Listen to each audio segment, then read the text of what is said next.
अस्सलामुअलैकुम। नया दिन रमज़ान स्पेशल में खुश आमदीद। मैं हूं आपके साथ मोहम्मद शुएब। रमज़ान अलविदा कह रहे हैं इसको हम। 29वां रोज़ा है आज रमज़ान, जिसमें हमने पूरी दुनिया से कोरोना का कहर ख़त्म होने की दुआएं की। इसमें मशगूल रहे हम, दुश्मन को भी दुआ देकर सिर्फ़ और सिर्फ इंसानियत की बात करते रहे हम बात कर रहे थे कि वक्त आ गया है कि नफ़रतें मिटाकर इस दुनिया को एक ऐसी जगह बनाएं, एक ऐसा माहौल दें जहां कोरोना जैसी वबाएं ना हो, ये माहौल ना हो। हम रमज़ान में रवादारी का पैगाम दे रहे थे, लेकिन कुछ तस्वीर ऐसी आईं, कुछ वीडियोज़ ऐसी आईं जिसने हमारे सीने चाक कर दिए, हमारे दिल लहू से लबरेज़ कर दिए। मैं बात कर रहा हूँ फ़लस्तीन की, मैं बात कर रहा हूँ मस्जिदुल अक़सा की, मैं बात कर रहा हूँ क़िबला अव्वल की, मैं बात कर रहा हूँ उनकी जिन्हें नमाज तरावी के दौरान खून में नहला दिया गया। फ़लस्तीन में इस्राइली दहशतगर्दी से करबला बरपा है, लेकिन सो कॉल्ड महज़्ज़ब दुनिया की तहज़ीब इस वक्त घास चरने गई है। बच्चों की गर्दनों पर पाँव रखकर इस्राइली फ़ौजी उनकी सांसें बंद कर रहे हैं। वो अमरीका जो एक स्याह फार्म की पुलिस के हाथों हलाकत पर तूफान बर्पा कर देता है, ट्रेंड्स चलाता है, वो आज खामोश तमाशाई बना बैठा है। और मजीद तमाशा तो देखिए, मजम्मत भी की जा रही है तो मज़ाहमत करने वाले फ़लस्तीनियों की। कहने वाले तो पहले से कह रहे थे ये कोरोना, ये लॉकडाउन, ये सांस सांस को तरसती इंसानियत, ये सब बेसबब नहीं। ज़रूर किसी कश्मीरी, फ़लस्तीनी या शामी बच्चे ने आसमान में हम सब की शिकायत लगाई है। लेकिन क्या कहिए, ना समझ अब भी नहीं समझे। लेकिन जनाब, बेबस हम भी नहीं, लाचार हम भी नहीं बनेंगे। मुस्लिम उम्मा के कायदीन अब बोलना शुरू हो गए हैं। आज वज़ीर-ए-आज़म पाकिस्तान ने बाकायदा अपना तारुफ बताकर दुनिया को बता दिया कि वो इस जंग में किस जानिब खड़े होंगे। वज़ीर-ए-आज़म पाकिस्तान ने बोल दिया कि मैं पाकिस्तान का वज़ीर-ए-आज़म हूँ और मैं फ़लस्तीन के साथ खड़ा हूँ। हम भी बता देते हैं, हम पाकिस्तान के शहरी हैं और हम फ़लस्तीनियों के साथ खड़े थे, खड़े हैं और खड़े रहेंगे। ये तो बात हमने किया फ़लस्तीन की। ज़रा बढ़ते हैं आगे और एक और बात करने के लिए एक मंज़र दिखाना भी आपको ज़रूरी है। एक फुटेज आई है, इस सड़क पर पैसे लूटते ये लोग किसी शादी में शरीक नहीं हैं, बल्कि वो लोग हैं जो माह सयाम का ख्याल किए बग़ैर किसी परेशान हाल की मदद के बजाय उसका माल समेटने में मशगूल हैं। जिस गाड़ी में बैठकर वीडियो बनाई गई, उसके सवार मर्द और ख़ातून बार बार आवाज़ें लगाकर ये कह रहे हैं कि जिस बेचारे के पैसे गिरे हैं उसे इकट्ठे करके वापस कर दो। मगर जो लालच होती है उन अफराद को गुनाह की तरफ धकेल रही है। ये कदम यकीनन हराम है, और क्योंकि मदद के बजाय किसी का माल लूटा गया और वीडियो में खातून खुदा का खौफ का कहती रही, रोज़े का वास्ता देती रही, लेकिन सड़क पर मौजूद ये शख्स जो यहाँ मौजूद हैं वो सिर्फ जेबें भरने में मसरूफ़ रहे। इसी पाकिस्तान का मंज़र है, इसी रमज़ान का मंज़र है कि हम आवाम को लूटने वाले हराम खोर की निशानदही करते करते थक गए। लेकिन आवाम का ज़रा अंदाज़ क्या है इस वीडियो में आप देखिए। आवाज़ क्या है कि यार रोज़ा है, यार रोज़ा है। जिसके नोट गिर गए हैं उसको चुनकर इकट्ठे करके दे दो। किसी के नोट गिर गए और उनको उठाने के लिए कैसे एक मरकज़ी शारा पर किसी ख़तरे की परवाह किए बगैर नोट जमा करने में मगन है। नोट भी क्या है, 50-50 रुपये के नोट हैं। गड्डी खुल गई थी, 50-50 रुपये के नोट थे, लेकिन ईमान 50 रुपये का हो गया, 50 रुपये से भी सस्ता हो गया।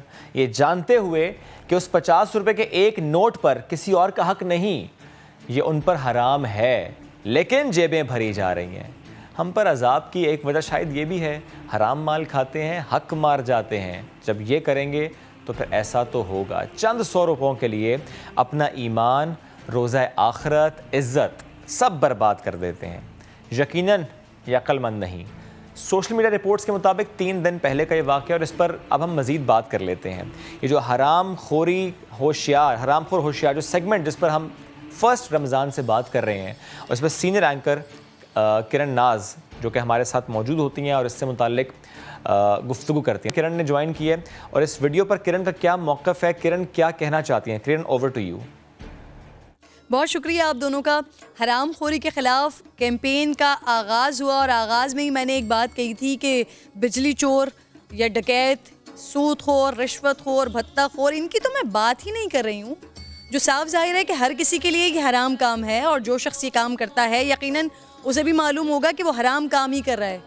लेकिन मैं तो पहले दिन से जिन लोगों को फोकस कर रही हूँ, जिनकी बात कर रही हूँ, वो है सब्जी वाला, फ्रूट वाला, मैकेनिक, रिक्शा ड्राइवर, एसी का कारीगर, चक्की वाला, बेकरी वाला, दूध वाला, चिप्स वाला, पुलिस वाला, कसाई, व्यापारी, डॉक्टर्स, सहाफ़ी, वकला, ट्रांसपोर्टर्स, पकवान वाले, किस किस का नाम लूँ?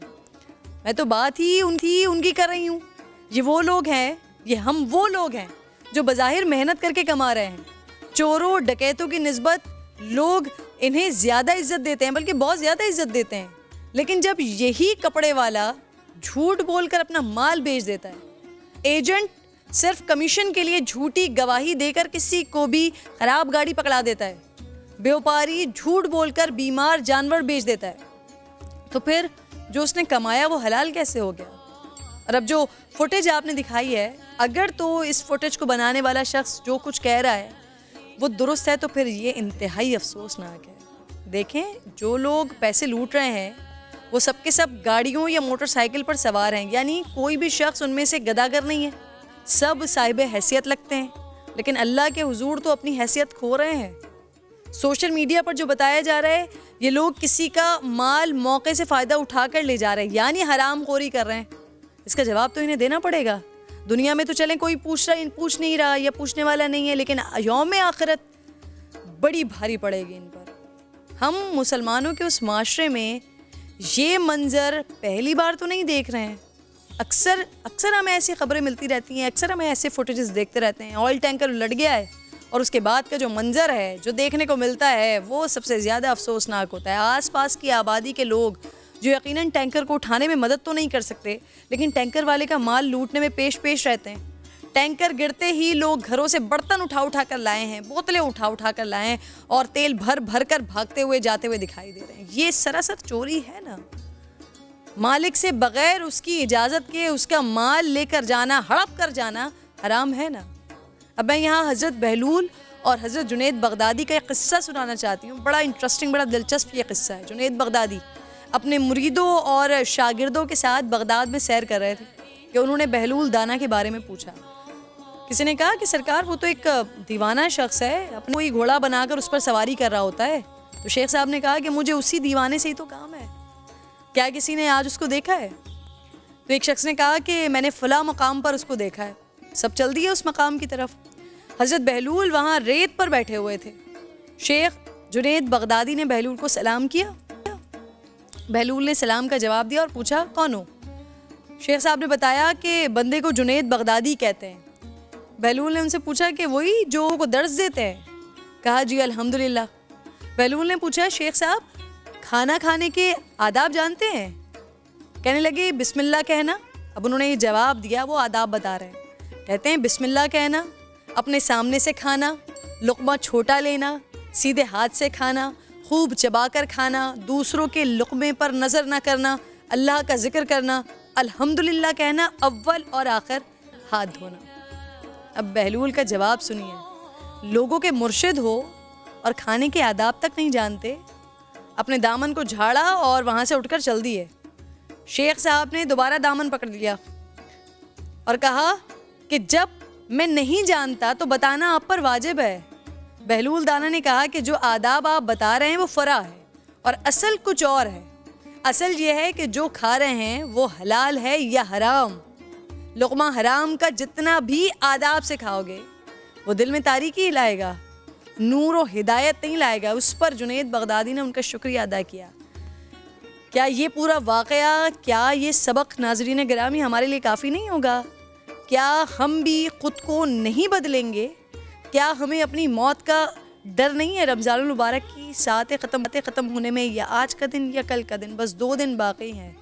जो मुसलसल हम बात कर रहे हैं हराम खोरी के हवाले से, अल्लाह से दुआ भी करें और अपने आप से अहद भी करें कि इस साल जो अल्लाह रब्बिल जलाल की अताअत के लिए, उसको खुश करने के लिए हमने हलाल छोड़ा है, तो अब आने वाले जितने भी ज़िंदगी के साल बाकी हैं उसमें हराम की लानत भी छोड़ देंगे। शुक्रिया किरण। ये हराम और हलाल, इसकी तमीज़ ही तो बाकी नहीं रही माशरे में। तभी तो ऐसी बुराइयां हैं, तभी तो ऐसे मसाइल हैं, तभी तो अल्लाह हमसे नाराज़ है, तभी तो हम जो इबादतें करते हैं, जो दुआएं करते हैं, फिर हम कहते हैं कि असर क्यों नहीं हो रहा, क्योंकि हम अपने कौल और फ़ेल के तज़ाद से बाहर नहीं आते, क्योंकि जो हम कहते हैं वो हम करते नहीं हैं।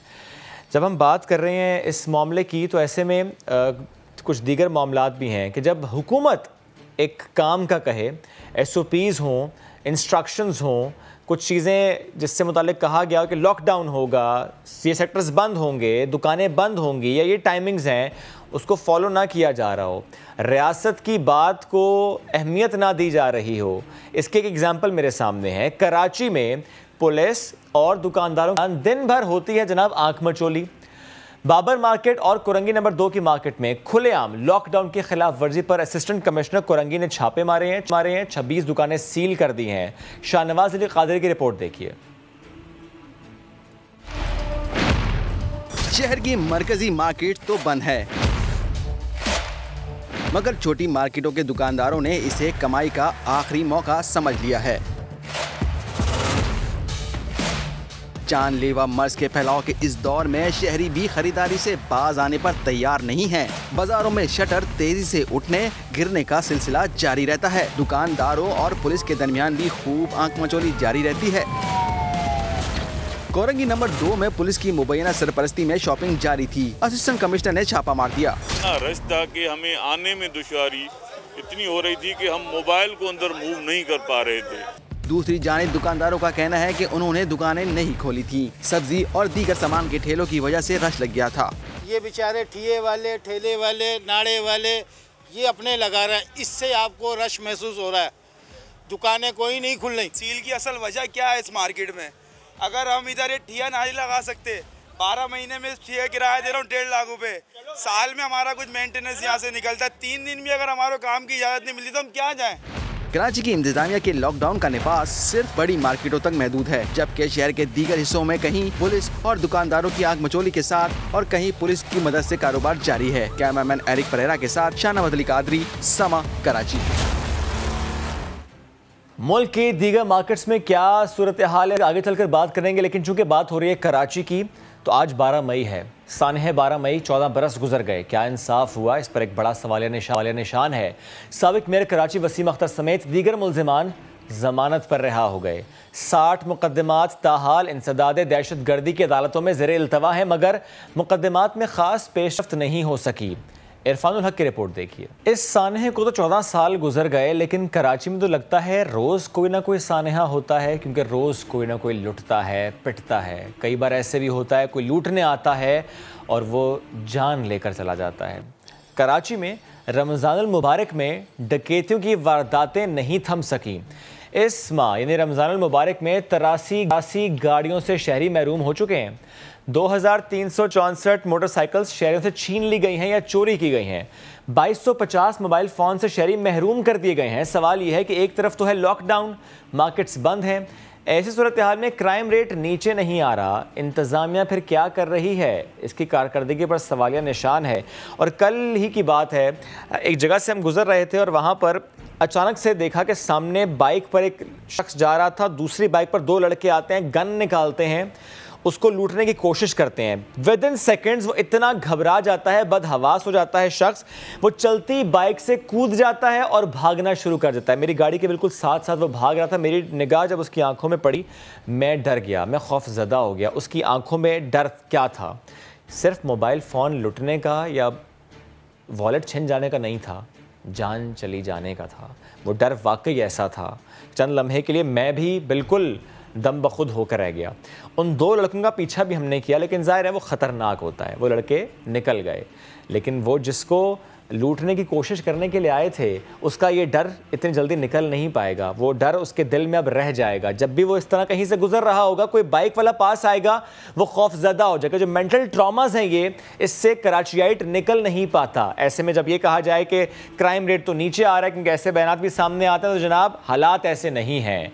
इस वक्त हमें ज्वाइन किया chief crime reporter Ahmar Rahman ने। अहमर, इस वक्त सिचुएशन ये है कि क्राइम जो है वो बहुत ज़्यादा बढ़ चुका है। हालांकि होना तो ये चाहिए था कि जब हम देखते हैं कि लॉकडाउन है, मार्केट्स बंद हैं, तो ऐसे में इंतज़ामिया और पुलिस ठीक है, वो तैनात हैं उनको मैनेज करने के लिए कि मार्केट्स जो बंद रहें, तो उनकी तैनाती से तो होना ये चाहिए कि शहरी आराम से गुजर जाए। सड़कों पर जो ट्रैफिक मौजूद है, जो लोग कहीं जा रहे हैं वो आराम से गुजर जाएं, वहां पर तो उनको सहूलत होनी चाहिए, इत्मीनान होना चाहिए कि पुलिस वाला है। लेकिन होता है इसके बरक्स है, वो लुट के जाता है, पिट के जाता है।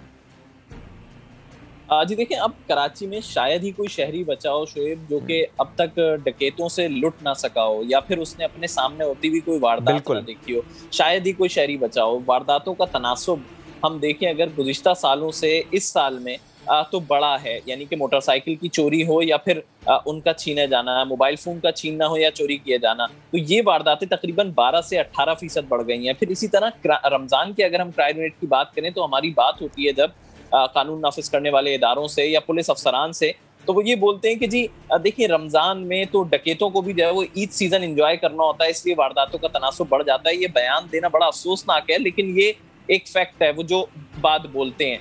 इसी तरह इस रमजान में भी वैसे कहने को तो इस रमजान कोविड की वजह से जो है वो लॉकडाउन इस सूरत में रहा कि पुलिस और दीगर कानून नाफिज करने वाले इदारे ऑन ग्राउंड रहे, लोगों को SOPs पर अमल दरामद करने के लिए जी कहते रहे, ऐलानात होते रहे, तो इसका मतलब उनकी प्रेजेंस ऑन रोड थी। लेकिन उसके बावजूद डकैत नहीं रुके।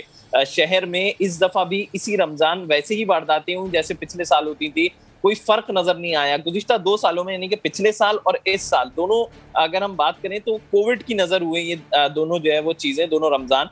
तो अब लेकिन उसके बावजूद वारदातें कम नहीं हुई। होना तो ये चाहिए था कि इन 2 सालों में वारदातों का तनासुब बहुत कम हो जाना चाहिए था, क्योंकि पुलिस भी एक्टिव थी जी, जगह जगह नाके लगे हुए, लोगों को SOPs पर अमल दरामद होने का कहा जा रहा है, लेकिन ऐसा कुछ नहीं हुआ। वारदातों का तनासुब वैसे ही है, चाहे कोविड हो या फिर कोई और चीज, डकैतों को ये चीजें रोक नहीं सकी।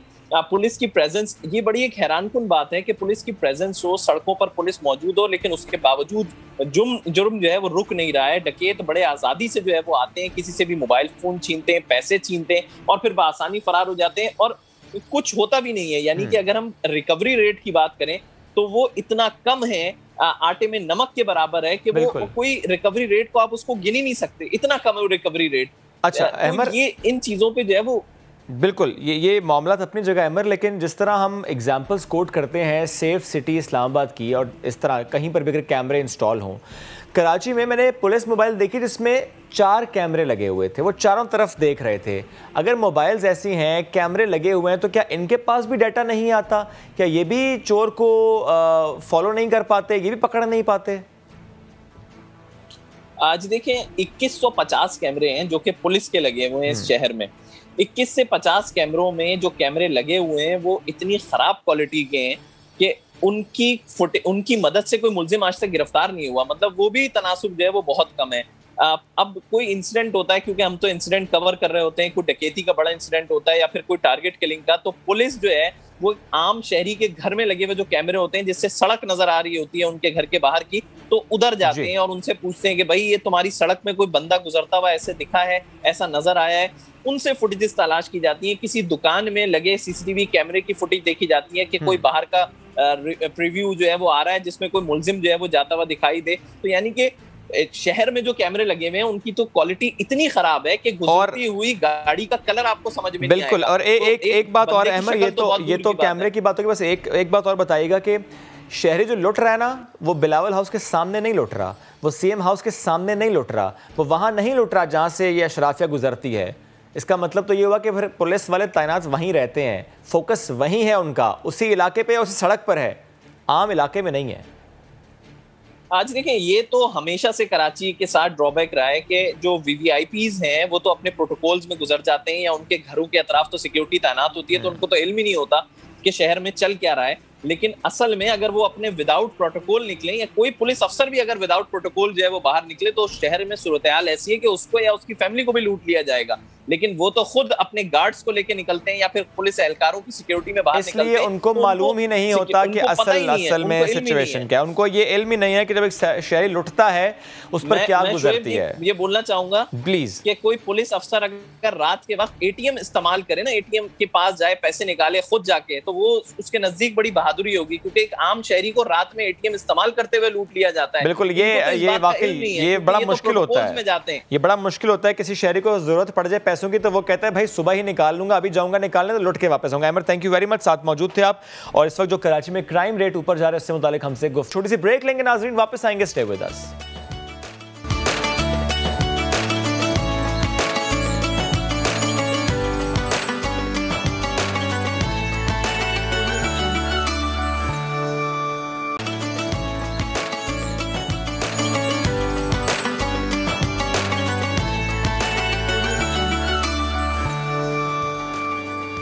Welcome back. एक अच्छी खबर शामिल करेंगे। पंजाब में 2 करोड़ मैट्रिक टन गंदम की पैदावार हुई है, जिस पर वफाकी वज़ीर इत्तलात ने पंजाब के किसानों और हुकूमत को मुबारकबाद दी है। ट्वीट किया है कि ज़राई मईशत में 1100 अरब रुपए का इजाफा हुआ है और ये तारीख़ी तरक्की कोरोना की वबा के बावजूद मुमकिन हुई है। गंदम की इतनी बड़ी मिक़दार में पैदावार पाकिस्तानियों के लिए क्या रिलीफ लाएगी? क्या अब आटे की कीमत में कमी आ सकेगी? और इस पर हम ये भी ज़रूर कहेंगे कि कोरोना के बावजूद हमारा किसान खुशहाल हो रहा है, लेकिन क्या वाकई ऐसा है? इसका असर किसान तक पहुंचेगा और इसका असर अवाम तक पहुंचेगा या नहीं? इस पर बात करेंगे। वज़ीर-ए-आज़म के मुआविन खुसूसी बराए एग्रीकल्चर जमशेद इकबाल चीमा साहब ने हमें ज्वाइन किया। जमशेद इकबाल चीमा साहब, बेहद शुक्रिया आपके वक्त का।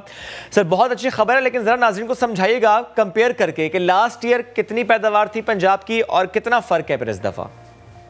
पिछले साल 25.4 या 25.6 मिलियन टन गंदम की पैदावार थी। इस बार तकरीबन ये जो पाकिस्तान में पैदावार एक्सपेक्टेड है, अभी सारी फाइनल नहीं हुई फिगर, लेकिन 28.5 के लगभग ये चांस नजर आ रहा है। अच्छा, सो आप कह लें पंजाब में कोई, जो पंजाब ने फाइनल फिगर लिख के दी है 20,009 मिलियन लिख के दी है, और जो आप कह लें कि सिंध के भी फाइनल फिगर लिख के नहीं आई, लेकिन वो भी कुछ 4 मिलियन टन से ऊपर है।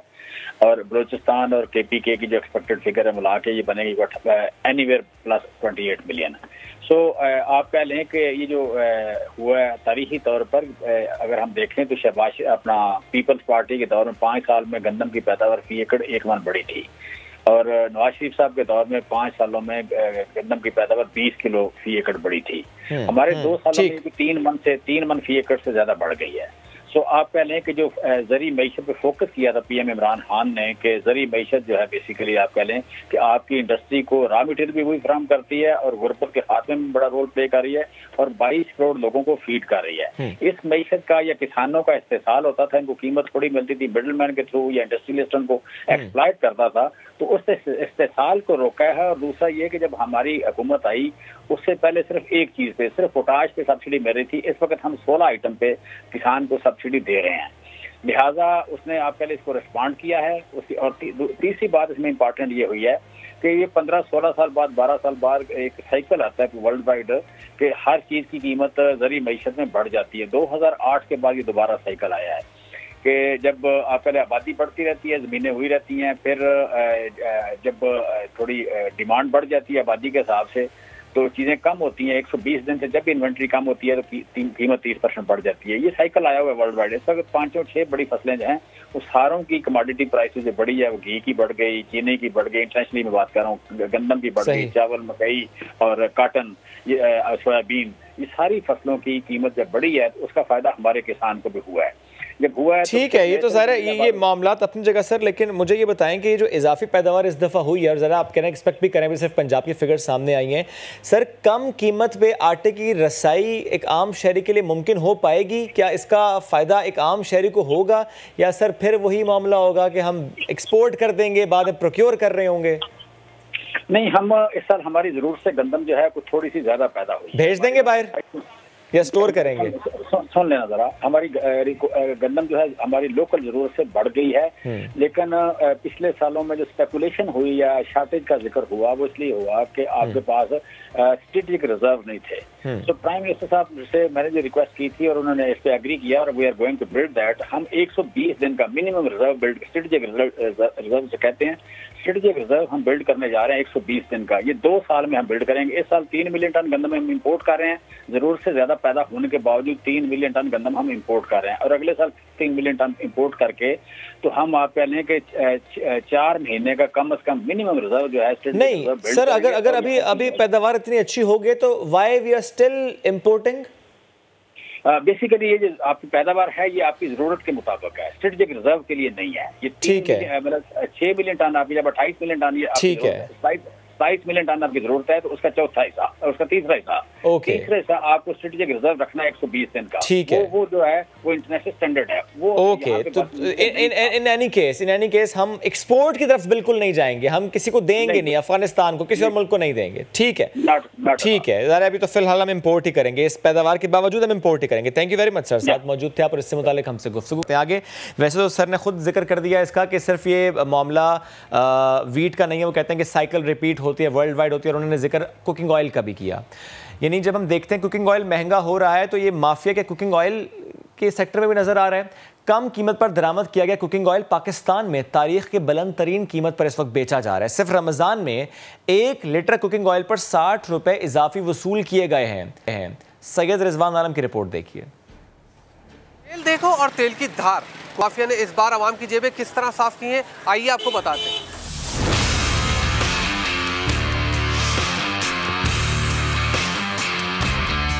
पाकिस्तान में 80% कुकिंग ऑयल बाहर से दरामद किए गए पाम ऑयल से बनता है। रमजान में तेल की तलब दुगनी हो जाती है, जिसको पूरा करने के लिए इम्पोर्टर्स ने 3 माह पहले फरवरी में यही पाम ऑयल 900 से $1000 फी टन में खरीदा।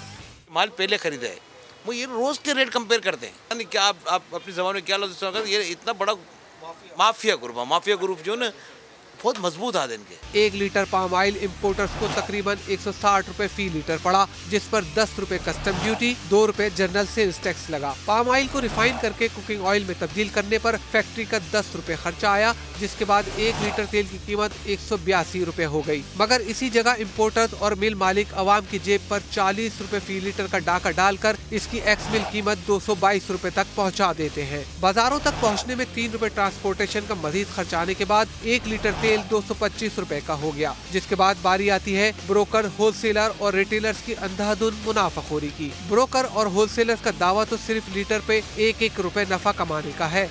नाल की अगर बात करें, रोजे पे झूठ नहीं बोलने का, हम हकीकत बात करें ना, तो हमको 10 से 20 रुपए डब्बा 16 किलो में बहुत है। मार्जिन हर किसी का वही है जो 2-4 रुपए है, लेकिन जो आ रहा है ना पीछे से वो बहुत महंगा हो गया। अगर ब्रोकर और होलसेलर के दावे को सही मान लिया जाए, तेल की फी लीटर होलसेल कीमत 227 रुपए होनी चाहिए, मगर होलसेल मार्केट में तेल की कीमत 240 से 250 रुपए है। मैं 3 महीने में आपको बताऊं, तकरीबन 120 से ऊपर दाम बढ़े पर केजी, डब्बा नहीं बोल रहा हूँ। इम्पोर्टर्स, बिल मालिक और ब्रोकर्स को माफिया करार देने वाले परचून फरोश भी अवाम को नहीं बख्शते, जिनका दावा तो सिर्फ 3 से 5 रुपए लीटर मुनाफे का है। परचून फरोश के ट्रांसपोर्टेशन और दीगर अखराजात 5 रुपए फी लीटर लगाए जाएं तो 1 लीटर कुकिंग ऑयल की कीमत 255 रुपए तक पहुँच जाती है, मगर दुकानदार यही तेल 270 से 280 रुपए लीटर में बेच रहे हैं। यानी 1 लीटर तेल पर 15 से 25 रुपए का मुनाफा। यानी 160 रुपए फी किलो दरामद किए गए पाम ऑयल से 1 लीटर ऑयल की कीमत 280 से 300 रुपए तक पहुंच जाती है, जिस पे इम्पोर्टर्स,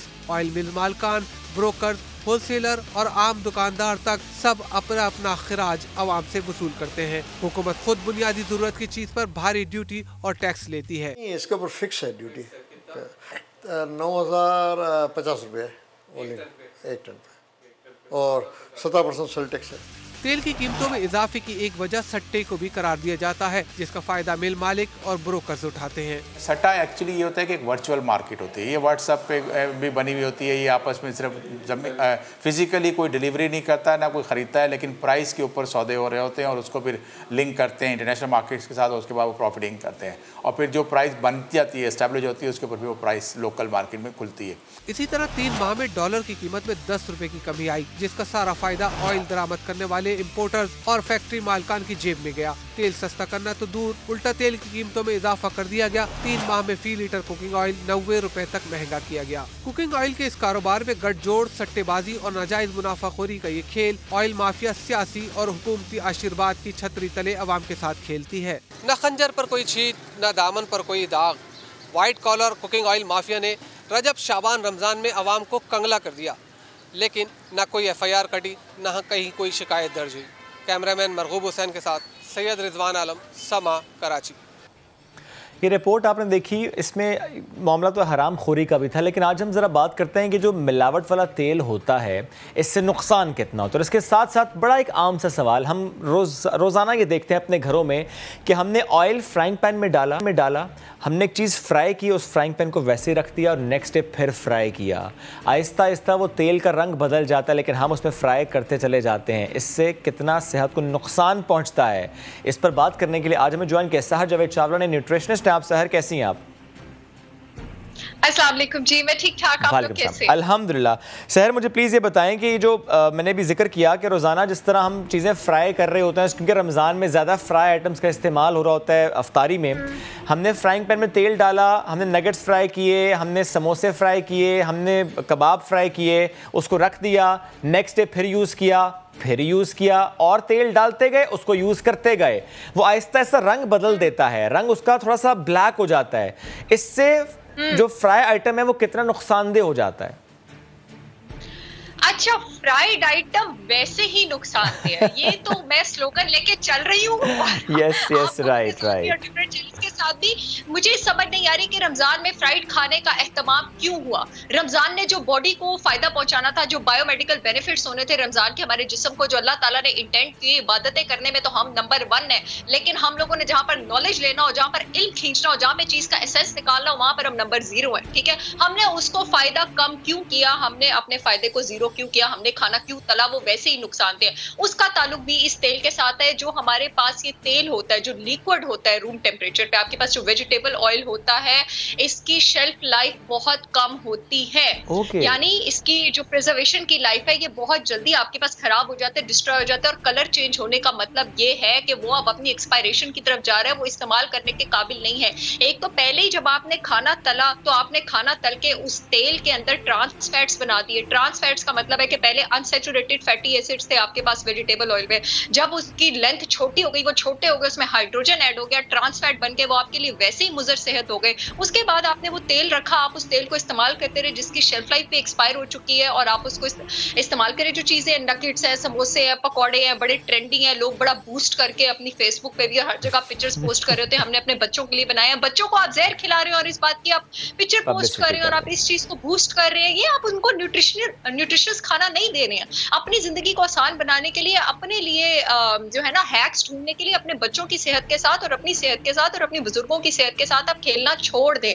ये सेहत के लिए इस कदर मोज़र है कि with the passage of time ये हमारी बॉडी में, आजकल कोविड का दौर है, ठीक है, आजकल इम्यूनिटी का सडनली लोगों को एहसास हो गया कि उनको अपनी इम्यूनिटी का ख्याल करना चाहिए था, और सडनली लोगों को एहसास हो गया कि इम्यूनिटी का ख्याल तो न्यूट्रिशन के थ्रू हमें और वर्जिश के थ्रू हमें करना चाहिए था। तो आपकी न्यूट्रिशनल हाइजीन, आपको पता है इससे किस तरह अफेक्ट होती है जब ये ट्रांस फैट्स आपकी बॉडी में जाते हैं, जब ये एक्सपायर्ड ऑयल्स आपकी, ये तले खाने आपकी बॉडी में जाते हैं, तो आपकी बॉडी में रिएक्टिव ऑक्सीजन स्पीशीज, स्ट्रेस करने वाले केमिकल्स की मिकदार को बढ़ाते हैं। आपके पास जो कोविड है, जो इन्फेक्शन है, वो साइटोकाइन स्टॉर्म के साथ एसोसिएटेड है। ये जो रिएक्टिव ऑक्सीजन स्पीशीज है जो बॉडी में ट्रांस फैट से बनती हैं, वो फैसिलिटेट करती हैं, वो हेल्प करती हैं उस साइटोकाइन स्टॉर्म को।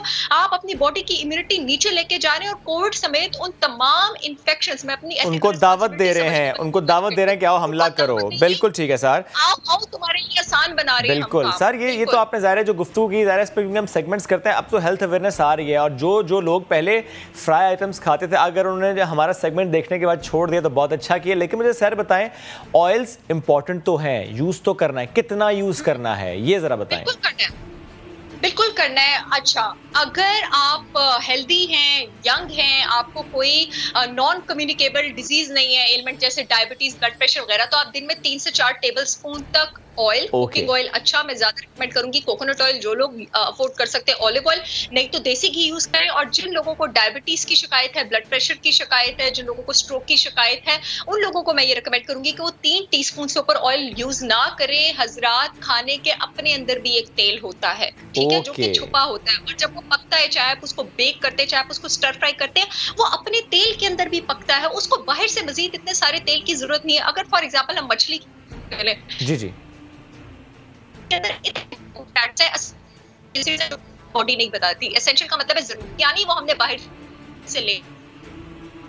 ठीक है, यानी the lesser the better, oil come use करना है, ये बहुत ज़रूरी है। Sir thank you very much, साथ मौजूद थी आप और गुफ्तगू कर रही थी। पहली बात तो ये कि आपने फ्राई आइटम बिल्कुल नहीं खाना। अगर फ्राई करना है तो आप कोशिश कीजिए कि वो डीप फ्राई ना हो, और इसके अलावा अगर आप सालन में डाल रहे हैं, इतना ना डालें कि प्लेट के ऊपर तेल ही तेल नज़र आ रहा हो, तो तेल जितना कम हो उतना अच्छा है। चलिए जी, बढ़ते हैं आगे। कराची से खबर है हमारे पास कि यहाँ पर यूँ तो लॉकडाउन है, दुकानें बंद हैं, मार्केट्स बंद हैं, लेकिन शॉपिंग हो रही है।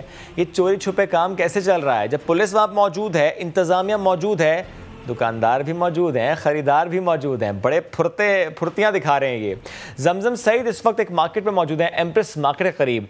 जमजम, क्या हालात हैं? लॉकडाउन पर अमल दरामद बिल्कुल आपको नजर नहीं आ रहा, या आपको लग रहा है कि अमल दरामद कराने की कोशिश की जा रही है लेकिन हो नहीं रहा?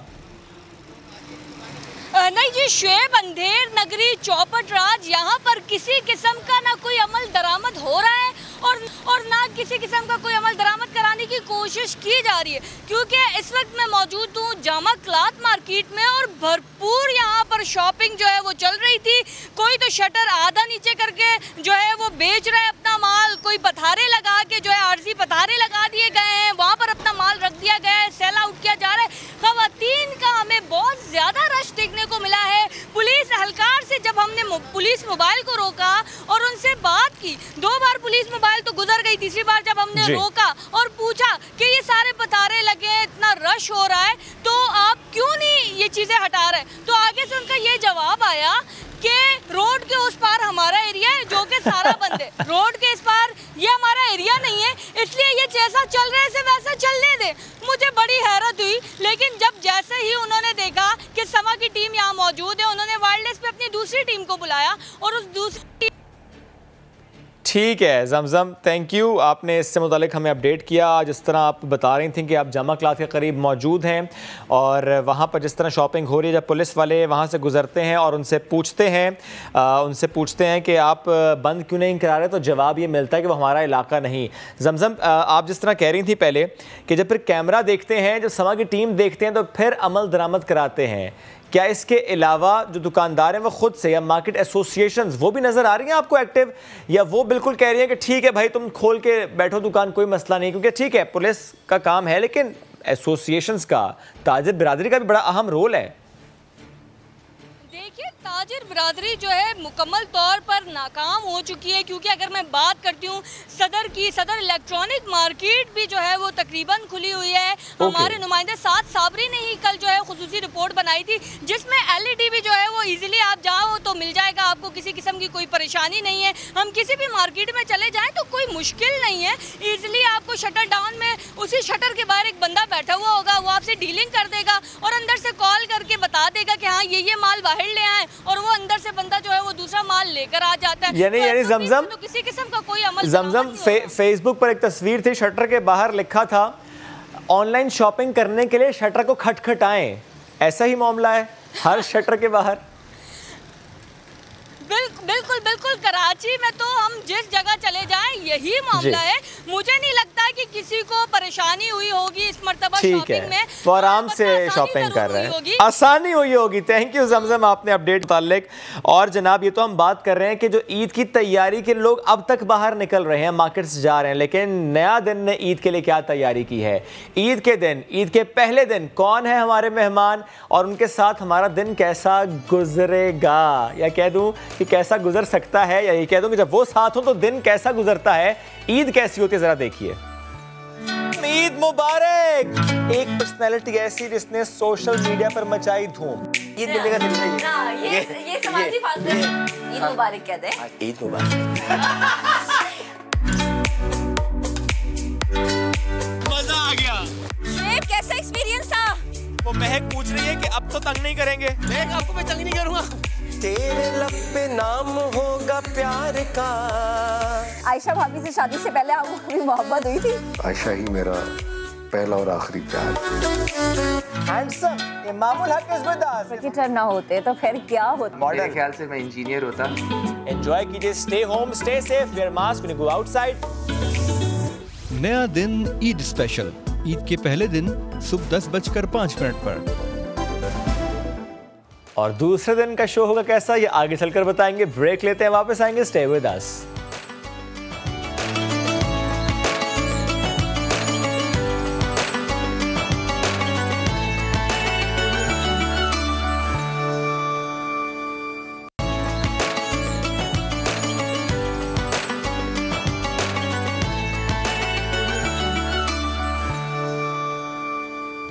नया दिन रमज़ान स्पेशल में एक बार फिर खुशामदीद। खबर है हमारे पास सिंध हुकूमत से मुताल्लिक। 13 साल से हुकूमत कर रही है पीपल्स पार्टी, लेकिन कचरा उठाने का निज़ाम अभी तक नहीं बना सकी ये हुकूमत। सालाना अरबों रुपए खर्च करने के बावजूद बल्दियाती इदारे कचरा उठाने में नाकाम दिखाई देते हैं। इस सूरत हाल को देखते हुए सिंध हुकूमत ने लाड़काना में कचरा उठाने का निज़ाम अब ठेके पर देने का फैसला कर लिया है। अपडेट्स हासिल करेंगे संजय साधवानी से। संजय, डिटेल्स दीजिएगा। जी बिल्कुल, लाड़काना में यूमिया 200 टन कचरा उठाया ही नहीं जाता। लाड़काना में उठाया जाने वाला 180 टन जो कचरा है वो भी गड़े और खुले मैदानों में फेंक दिया जाता है। सिंध हुकूमत ने पहली मर्तबा लाड़काना में लैंडफिल साइट बनाने की मंजूरी दी है। Sindh solid waste management board के जरिए लाड़काना में कचरा उठाने का काम ठेके पर दिया जाएगा, जिसका सिंध हुकूमत ने टेंडर कर दिया है। ये 13 साल के बाद सिंध हुकूमत को लाड़काना का ख्याल आया है, क्योंकि लाड़काना में यूमिया 400 टन के करीब कचरा पैदा होता है, जबकि 200 टन कचरा उठाया ही नहीं जाता। गुज़िश्ता 13 सालों से 180 टन उठाया जाता है तो उसको भी सही तरीके से सुलभ नहीं किया जाता। अब सिंध हुकूमत ने ये कचरा ठेके पर देने का फैसला किया है और इस सिलसिले में टेंडर भी जारी कर दिया गया है। लाड़काना में 20 यूनियन काउंसिल और 27 बड़े रोड हैं जहां पर सॉलिड वेस्ट का कोई निजाम नहीं है। अब सॉलिड वेस्ट मैनेजमेंट बोर्ड वहां से कचरा उठाने का काम करेगा। यानी 13 साल लगे सिर्फ ये फैसला करते करते कि निज़ाम कैसा होना चाहिए, सफाई कैसी होनी चाहिए, कचरा कैसे उठना चाहिए। शुक्रिया संजय, आपने अपडेट किया। आगे बढ़ेंगे। ईद करीब है, शहरियों की बढ़ रही है परेशानी। भला कैसे? किसी को सैलून जाना है, और जब सैलून जाने की हम बात करते हैं, क्योंकि ज़ाहिर है हेयर कट भी कराना है, बियर्ड भी ट्रिम करानी है, सेट भी करानी है, तो ऐसे में एक हेयर ड्रेसर ने शहरियों की इस परेशानी का हल निकाला है, क्योंकि ज़ाहिर है सैलून्स बंद हैं। इम्तियाज़ अली आपको बताएंगे कि वो हल है क्या। सर पर आ गई, अब तक ना बाल बनवाए ना दाढ़ी, क्योंकि हेयर सलून पर ताले जो पड़े हैं। ऐसे में कराची के इलाके नाजमाबाद में हेयर ड्रेसर उसामा ने हल निकाला, अपने घर को सलून बना डाला।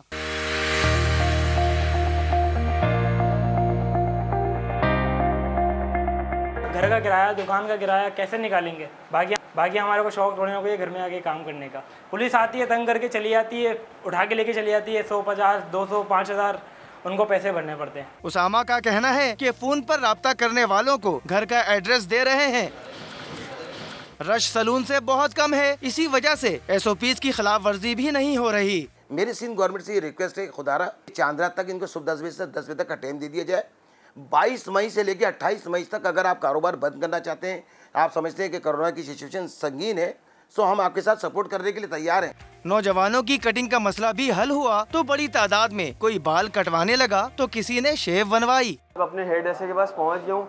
मुझे उम्मीद है कि हालात जैसे भी हैं, मुश्किलात हैं, AC सर्विसेज नहीं है, थोड़ा सा मुश्किलात पेश आ रही हैं, लेकिन ये कि मैं सेटिस्फाइड होके ही उठूंगा यहाँ से। सलून मालिक अपने आलात और यहाँ आने वाले शहरियों को भी सैनिटाइज करते जा रहे हैं, ताकि वो कोरोना के फैलाव का सबब न बन सके। इम्तियाज अली, समा, कराची। और कुछ बार्बर कर रहे हैं कि वो बाहर लिख देते हैं अपना नंबर और आप उन्हें घर बुला सकते हैं, सर्विसेज ले सकते हैं, क्योंकि ज़ाहिर है अगर इन्होंने घर पे खोले वहाँ भी लोग तो जाएंगे, वहाँ पे वो कांटेक्ट तो होगा। ऐसे में अगर ऐसे हो जाए कि आप घर चले जाएं, वहाँ पे जाके सर्विसेज देकर वापस आ जाएं, तो कांटेक्ट ज़रा सा कम हो जाएगा, बट विद SOPs। एनीवेज जी, बढ़ते हैं आगे। लाहौर का नौजवान वारिस अली, इन्होंने अपने लंबे सफ़र को आसान बनाने के लिए गाड़ी को अब घर में बदल लिया है। Car becomes home. बर्क रफ्तार इस गाड़ी में कौन कौन सी सहूलियात मौजूद है, नहीं चलता फिरता सा ये घर हमें दिखाएंगी आयशा अता। जी बिल्कुल, इस वक्त मैं एक ऐसे घर, बल्कि नहीं चलते फिरते घर में मौजूद हूँ, जो कि एक ऐसी गाड़ी है जिसमें तमाम तर घर की तरह की सहूलियात मौजूद है। यहाँ पर बात की जाए वॉशरूम की, यहाँ पर बात की जाए किचन की, इसके अलावा AC की सहूलत यहाँ पे मौजूद है, CCTV कैमरास यहाँ पर लगे हुए हैं, ओवन है, फ्रिज है, और तो और बेड की सहूलत भी यहाँ पर मौजूद है। 3 से 4 अफराद इजीली यहाँ पर जो है वो बैठ भी सकते हैं और साथ ही साथ जरूरत पड़ने पर रेस्ट भी कर सकते हैं। तो चलिए इस गाड़ी के जो मालिक हैं उनसे हम आपको मिलवाते हैं और मजीद इसके फीचर्स के हवाले से उन्हीं से जानते हैं।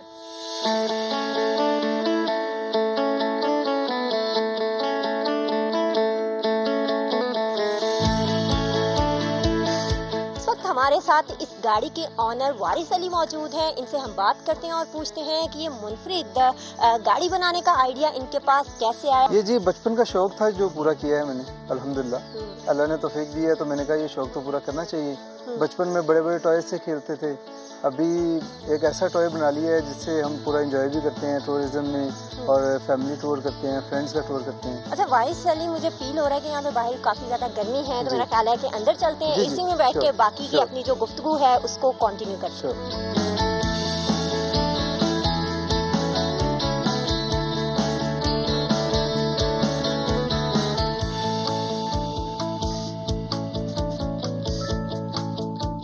गाड़ी में जो सहूलियात हैं उसके हवाले से भी जरा हमें बताइएगा।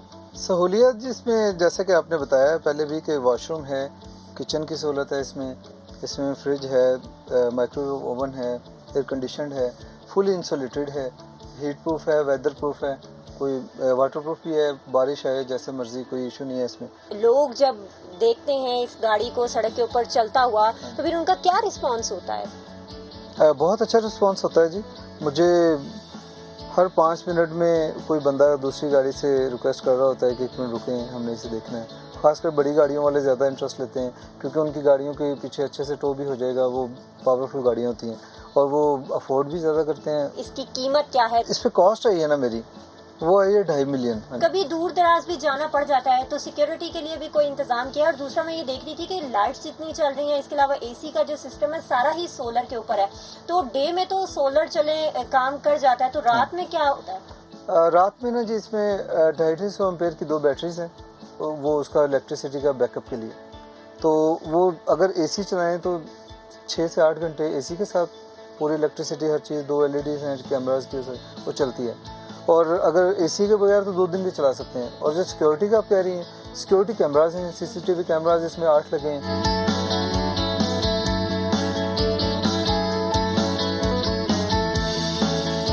सड़क पे फराटे भरती ये गाड़ी जहां से भी गुजरती है, लोग इसे एक बार ही सही मगर रुक कर जरूर देखते हैं। कैमरामैन ज़ीशान यूसुफ के साथ आयशा अतासमा, लाहौर। आगे बढ़ेंगे। महक और शाहजेब ने एक सेगमेंट रिकॉर्ड किया है, स्पेशल यूट्यूबर्स से उनकी मुलाकात हुई है, आपको दिखाएंगे। अब आपकी मुलाकात करवाते हैं ऐसे स्पेशल यूट्यूबर से जो हर गुजरते दिन के साथ मशहूर से मशहूर तर होते जा रहे हैं। इनकी फ़ैन फॉलोइंग में हम देख रहे हैं कि इजाफा होता जा रहा है। हम बात कर रहे हैं एजाज साहब की और उनकी बेगम फातिमा, जिनका शुमार उन खुसूसी अफराद में होता है जो हालात से हिम्मत नहीं हारते, जो कि मिसाल बन के उभरते हैं, लोगों के लिए रोशनी पैदा करने वाले होते हैं, मुश्किलात का मुकाबला करने के लिए कोई ना कोई रास्ता ज़रूर निकाल लेते हैं। बिल्कुल, जदीद दौर में एजाज और फातिमा ने इंटरनेट और डिजिटल प्लेटफॉर्म का सहारा लिया और अपनी ज़िंदगी को वीडियोस के ज़रिए बयान किया। यही वजह है कि इंटरनेट सार्फिन उन्हें बेहद पसंद करते हैं, उनसे मोहब्बत करते हैं और उनका साथ देते हैं। स्पेशल यूट्यूबर्स की स्पेशल ज़िंदगी से मुताल्लिक हम जानेंगे क्योंकि हमें ज्वाइन किया है स्टूडियो में एजाज साहब और फातिमा साहिबा ने। बहुत खुशामदीद हमारे स्पेशल मेहमान, कैसे हैं आप? अल्हम्दुलिल्लाह, अल्लाह का शुक्र है। माशाल्लाह, ज़बरदस्त। मुझे बताएं कि ये बड़ा मुनफरिद आइडिया कि यूट्यूब के ज़रिए लोगों को बताना अपनी कहानी, अच्छे लोग नहीं कर पाते, आप लोगों के जहन में कैसे आ गया ये ख्याल? पहले तो अल्लाह ताला का शुक्र अदा करता हूँ। कोई भी मकाम हमें मिलता है अल्लाह की तरफ से मिलता है। उसके बाद शुक्रिया उन लोगों का अदा करता हूँ जिन्होंने इस प्लेटफॉर्म पे हमारी हेल्प करी, हमें आगे बढ़ाया, क्योंकि ये उनकी मोहब्बतें हैं, उनकी चाहते हैं, उनमें उन्होंने हमें देखा, इग्नोर नहीं किया। और इस चीज़ को और नेक नियति हो फिर अल्लाह ताला आगे से आगे करता चला जाता है। तो नेक्स्ट भी इंशाल्लाह मेरा। अच्छा, आपने यकीनन एक मुश्किल वक्त भी गुजारा होगा और उसके बाद फिर आपने कुछ प्लान भी किया, कुछ सोचा भी, फिर आपकी माशाल्लाह शादी भी हुई, तो उसके बाद आपने यूट्यूब का कैसे सोचा, ये ख्याल कैसे आया, क्या प्लानिंग की थी? कोई ना कोई एक तो टर्निंग पॉइंट होता है असल में। फर्स्ट जो है वो हमारी लाइफ बस कुछ चीज़ें ऐसी होती हैं ना जिसको हम बयान भी नहीं कर सकते, कि पिछली ज़िंदगी गुजरी हुई उसको याद करके भी दुख होता है। बिल्कुल, उसको तो मैं ना अपने उसमें ज़ाहिर करता हूँ, अपने स्पेस भी नहीं करता और ना जो है याद ही नहीं करना चाहिए। हाँ, बस अल्लाह ताला आगे बढ़ने का ये अच्छा तरीका होता है। तो उस चीज़ को मैंने भुला दिया। अब की जो है ना यही सोच है और यही इसको लगन के साथ चलूँगा कि मैं भी किसी जो डिसेबल पर्सन है, जैसे कोई बेरोज़गार अफराद हैं, ऐसे लोगों के काम आऊँ कि उनकी भी जो है ना मैं एक ज़रिया बनूँ। और हम जो है ना एक इस पे आए तो हमने तो ये भी सोचा है कि काफ़ी लोग ऐसे होते हैं कि जो ना एक ज़िंदगी को फेस नहीं कर पाते और अल्लाह माफ़ करे कि वो सुसाइड कर लेते हैं। क्यों भाई, अल्लाह ताला ने क्या नहीं दिया आपको? आप उस चीज़ को गौर करो ना। अल्लाह ताला ने आपको हाथ सलामत दिए, आंखें सलामत दी, सोचने की सलाहियत दी। अल्लाह ताला ने आपको हर चीज़, अगर हम गौर करें ना ये दुनिया की चीज़ों, लेकिन अल्लाह ताला ने जो हमें मेन चीज़ें अता की हैं ना, तो वो तो हमारे पास मौजूद हैं, हम यूज़ करने का तरीका हमें नहीं आता। और फिर जल्दी से जो है ना ज़िंदगी से थक हार के बैठ जाते हैं और कहते हैं कि बस अब कोई काम की नहीं है ज़िंदगी, अल्लाह माफ़ करे, तो वो ऐसे ही सुसाइड वगैरह का सोच लेते हैं। तो नहीं, ऐसे नहीं करना चाहिए, फेस करना चाहिए। ज़िंदगी नाम इसी का है ना, हिम्मत रखनी चाहिए, पॉजिटिव रहना चाहिए। फातिमा साहिबा, आपसे पूछना चाहूँगी, माशाल्लाह इतने पॉजिटिव शौहर आपके, जब यूट्यूब पे वीडियो बनाने के लिए बैठते हैं तो ज़्यादा आइडियाज़ किसके होते हैं? आप ज़्यादा देती हैं आइडिया कि नहीं इस चीज़ पे वीडियो बनानी है, इस चीज़ पे बात करनी है? इसका मतलब है आप देते हैं आइडिया? भी आपसे पूछ के कह रही हैं कि अच्छा मैं क्या जवाब दूं? असल में बात ये है कि ये कंफ्यूज हैं, कभी मतलब कि ये इस ऐसे प्लेटफॉर्म पे नहीं आई है ना, तो और इनकी जो उर्दू जो है वो अच्छा ये उर्दू बोलने में मुश्किल होती है। आप बता दें हमें कि इनके क्या ख्यालात होते हैं, आप लोग कैसे बैठ के प्लान करते हैं? इनके वॉइस प्रॉब्लम भी है। अच्छा, तो आप बताइएगा कि आप दोनों बैठ के कैसे प्लान करते हैं, क्या प्लानिंग होती है यूट्यूब वीडियो बनाने से पहले?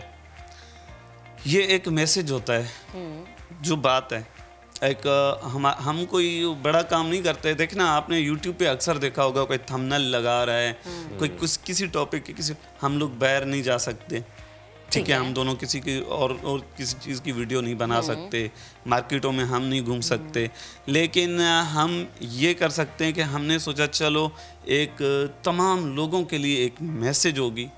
एक अपने पाकिस्तान में देखें, इंस्पायरिंग स्टोरी है आप लोगों के लिए, लोग आपको देख के हिम्मत हासिल करते हैं। डिसेबल पर्सन अगर वो ऐसा करते हैं, देखें ना रोडों पे होते हैं काफ़ी लोग, मैं समझता हूँ कि देखें आपने देखे होंगे, कई लोग ऐसे देखे होंगे जो डिसेबल, और मेरे ख्याल में जैसा हमें उनको भी डिसेबल नहीं कहना चाहिए, वो डिफरेंटली एबल्ड हैं, उनके अंदर भी बहुत सारी सलाहियतें हैं, वो भी शायद हमसे ज़्यादा खास हैं, स्पेशल लोग हैं ना वो। तो आप भी जैसे मेहनत कर रहे हैं, आप बहुत सारे लोगों के लिए इंस्पिरेशन है, यकीनन हमारे लिए भी इंस्पिरेशन है जी। तो उन लोगों को कुछ यही इस प्लेटफॉर्म पे आए और अपने पाकिस्तान, जो हमारा पाकिस्तान है, उसका इमेज ख़राब ना करें।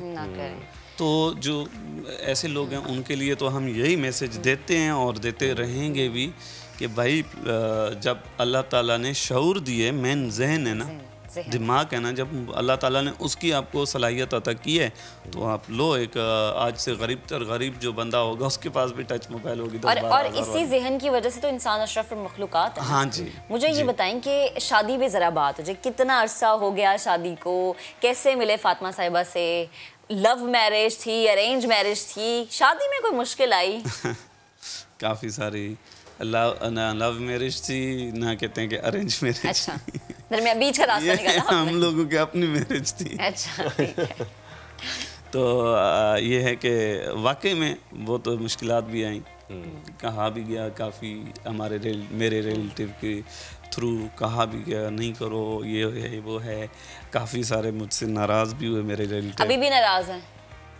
काफ़ी सारी हैं, अभी भी हैं कि आपने हमारा कहना नहीं माना। और मैंने अपनी ज़िंदगी में मैंने इस चीज़ को मैंने कहा कि जिसमें अल्लाह ताला और उसके नबी राज़ी हों, वो काम हमें करने चाहिए। अपने तो इंसान दिल की जो तमन्नाएं होती हैं वो तो बहुत ही ऊंचा इंसान को ले जाती हैं, तो उसको दबा कर एक उस दीन को देखें थोड़ा सा। हमारे प्यारे नबी करीम सल्लल्लाहु अलैहि वसल्लम हमें क्या जो है ना फरमा के गए हैं, इन चीज़ों को भी देखें ना।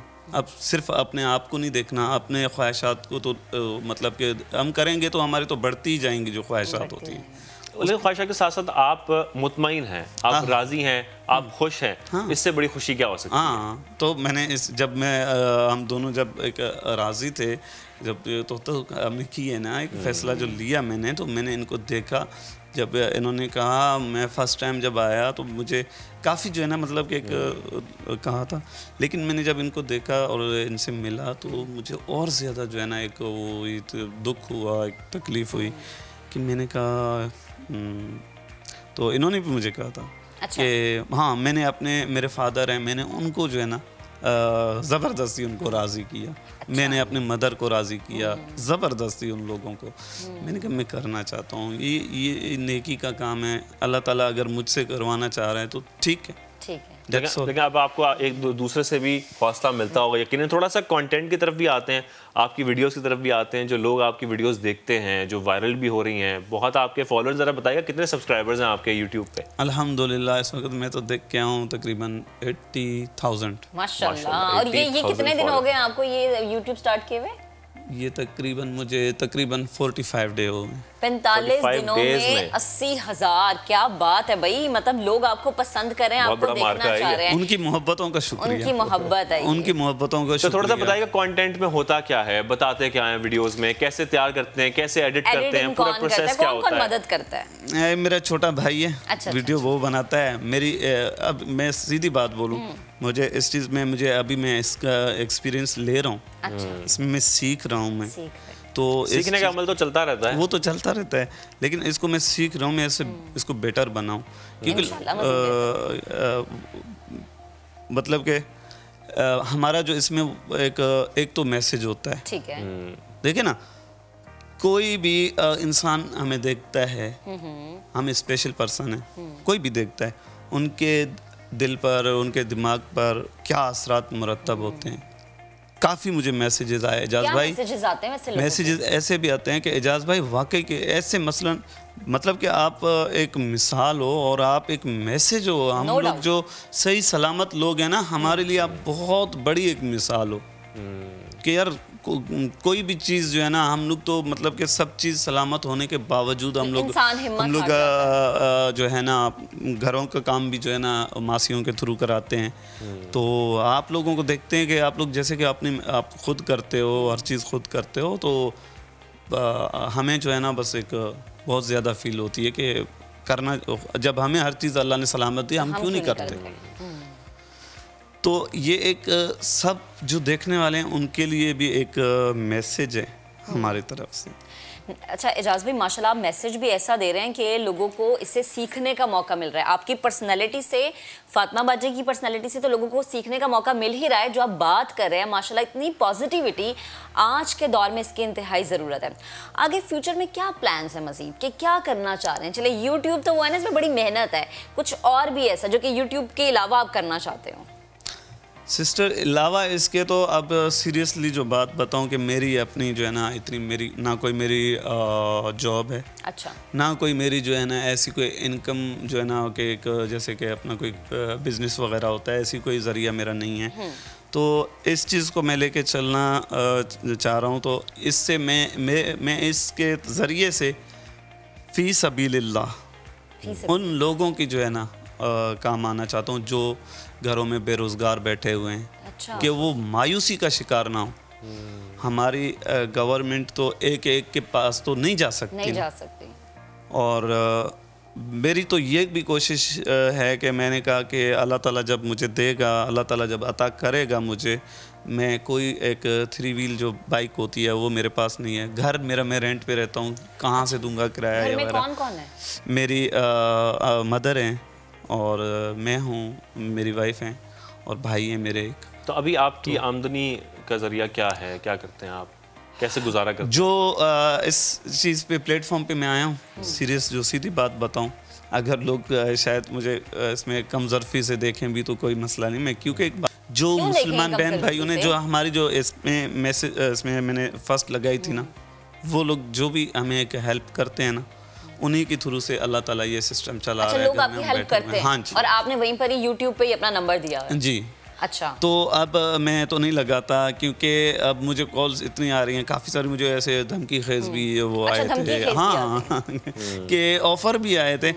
मुझे कहा गया कि हम ये ऑफ़र करते हैं, आप हमें प्लीज़ हमें आप जो है ना आने दो। मैंने कहा भाई, मेरी बहन, मेरे भाई, देखो मेरी बात सुनो, मैं इस प्लेटफॉर्म पे आया हूँ, मैं इसका हक वाले जो ना, मतलब एक जाहिर सी बात है, मैं जब हम दोनों जब पहले आए ना, तो मैंने कहा हमें देखकर किसी ने हमारी तो वो क्या नहीं करी थी कि हम कोई MP MNA तो नहीं थे, लेकिन हमारी इस चीज़ को देख के उन लोगों ने हमें सपोर्ट किया, उन्होंने हमें मोहब्बतें दी, तो उनकी मोहब्बतों का शुक्रिया भी अदा करता हूँ। और ये फिर तो मेरे इस पे तो मैं कहता हूँ क्या ये मेरी ज़िंदगी है, तो मैं लालच करके रिश्वत लेना हराम है, बिल्कुल ऐसा ही है। मैं रिश्वत के तौर पे इस चीज़ को क्यों यूज़ करूँ? मैं आपने इस पॉजिटिविटी के साथ बनाया और पॉजिटिविटी को आप फैलाना चाह रहे हैं, तो फिर इसको इसी तरीके से लेके चलना चाहिए। मैं चाहूंगी आखिर में हमारे देखने वालों को आप बताएं कि आपका YouTube चैनल किस नाम से, लोग कैसे सब्सक्राइब कर सकते हैं, कैसे आपकी वीडियोस देख सकते हैं? जी, हमारा चैनल फातिमा एजाज लाइफ के नाम से है। तो जो भी व्यूअर्स, जो मुसलमान बहन भाई जो भी हमें देख रहे हैं ना, तो वो बिल्कुल आए, वेलकम। सब्सक्राइब करें, लाइक करें, और यकीनन सब्सक्राइबर्स इतने बढ़ रहे हैं तो आप यकीनन बहुत सारे लोगों के लिए इंस्पिरेशन भी हैं, एक एग्जांपल भी हैं, और हमारी दुआ है कि आप ऐसे ही पॉजिटिविटी फैलाते रहें और लोगों को इंस्पायर करते रहें। आमीन आमीन। बेहद शुक्रिया फातिमा बहन, एजाज भाई, आप हमारे साथ मौजूद थे। और जनाब, जब हम बात करते हैं कि लोग आपको देख के आपसे सबक सीखते हैं, तो वाकई ये वो कहानी है जिनसे सबक सीखना और जिनसे बहुत ज़्यादा चीज़ों के बारे में जानना और जिनको अपनी ज़िंदगी में मिसाल बनाना बेहद ज़रूरी है।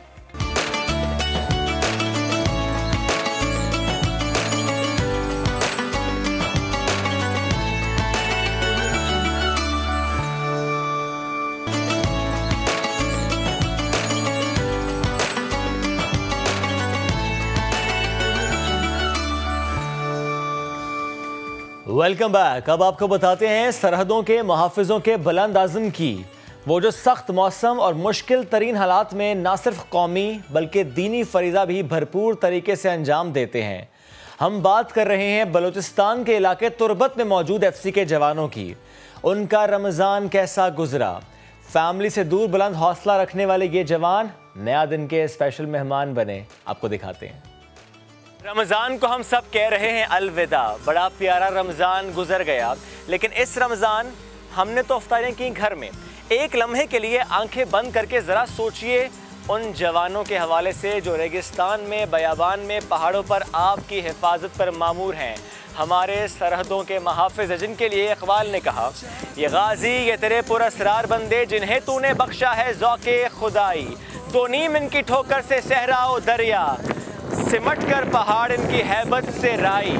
FC के वो जवान जो कि चांद की मतलाशी नहीं, वो हिफाजत पर मामूर हैं। निगाहें टिकी होती हैं उनकी अपने हदफ पर, यानी दुश्मन की जानिब। ज़रा ये सोच तो लीजिए कि वो चांद को तलाश नहीं करते, वो ईद की तैयारी नहीं करते, वो अपनों से दूर रहते हैं, वो यहीं पर आपकी हिफाजत के लिए मामूर रहते हैं। हम आज मौजूद हैं तुर्बत में, और यहाँ पर FC साउथ किस तरीके से डेवलपमेंट का काम कर रही है, अमन व अमान की सूरत हाल को बेहतर बना रही है। और FC के जवान और अफसरान जो यहाँ पर तैनात हैं इन पोस्टों पर, आपको लेकर चलते हैं उन पोस्टों की जानिब और दिखाते हैं इनकी रमज़ान की लाइफ। कभी परचम में लिपटे हैं, कभी हम गाजी होते हैं, जो हो जाती है महाराजी तो बेटे राजी होते हैं। मुख्तलिफ चेक पोस्ट की तरफ हम जा रहे हैं। इस वक्त भी पीछे आप देख रहे होंगे और चेक पोस्ट हैं, उस तरफ भी जाएंगे।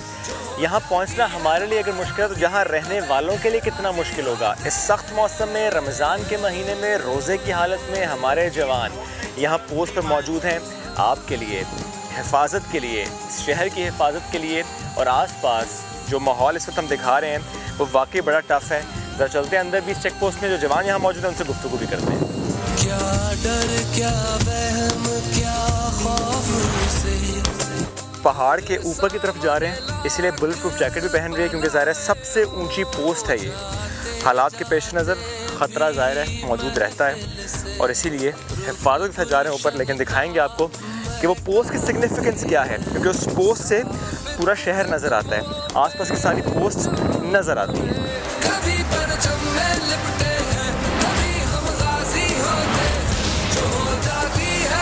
पोस्ट पर तैनात जवान, इनकी ज़िंदगी कैसी है, इनकी रूटीन कैसी है, वो देखने के लिए ज़रा नज़र तो दौड़ाइए। चटियल पहाड़ हैं, कहीं पर दरख्त का निशान नहीं है, लेकिन ठंडक का एहसास कहाँ होता है जहाँ ये सब्ज़ हिलाली परचम होता है। इस परचम के नीचे ठंडक का एहसास कैसे है, ये बंकर इनका दरख्त कैसे है, चलते हैं ज़रा अंदर और दिखाते हैं आपको कि फैसिलिटीज़ कैसी हैं यहाँ पर, और यहाँ पर रहना बाहर रहने से कितना मुख्तलिफ है। बाहर गर्मी है तो अंदर कितना डिफरेंस है, आइए मेरे साथ।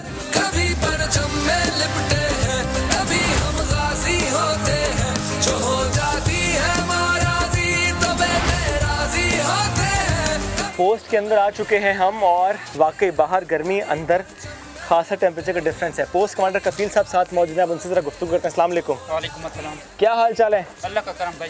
मोराल कैसा है? हाई है सर। ज़बरदस्त। ये मोराल हमेशा हाई कैसे रहता है इतनी गर्मी में? सर बस आप लोगों की दुआएं हैं। इसमें कोई शक नहीं, हमारी दुआएं आपके साथ हैं, पूरे कौम की दुआएं आपके साथ हैं। ज़रा मुझे इस बंकर से मुतालिक तो बताएं कि ये कैसे बनाया गया कि अंदर आए तो थोड़ा ठंडक का एहसास हुआ?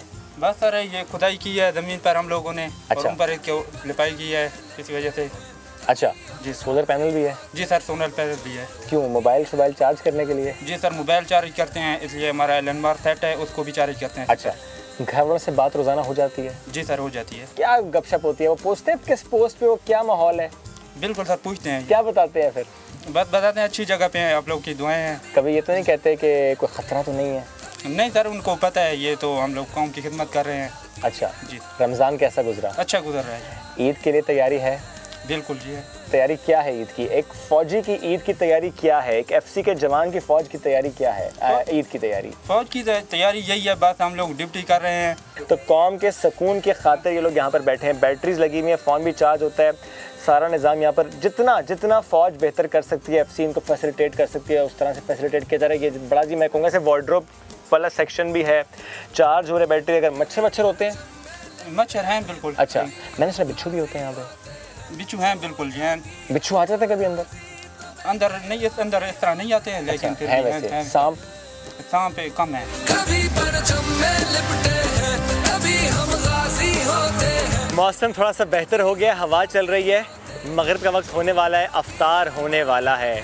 मुझे ये बताएं आप वैसे बेसिकली कहाँ से हैं? मियाँ वाली के साथ। अच्छा, मियाँ वाली से आप हैं, तो कितने साल आपको FC में तैनात हो गए? 15 साल से। 15 साल फैमिली वहाँ पे? अब ज़रा सोचिए, सिर्फ मैंने सवाल क्या पूछा, 15 साल हो गए FC में तैनात हुए, फैमिली मियाँ वाली खुद यहाँ पर हैं।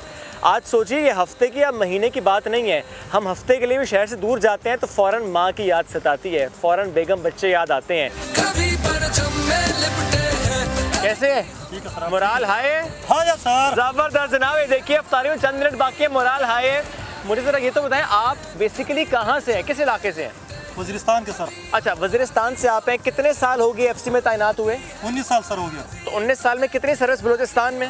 19 साल इधर किए सर। 19 साल इधर ही? सर बड़ा मोराल हाई है सब जवानों का। जी बिल्कुल हाई है। क्या बात है सर, आप कहाँ से हैं? मैं ज़िला खुशाब से।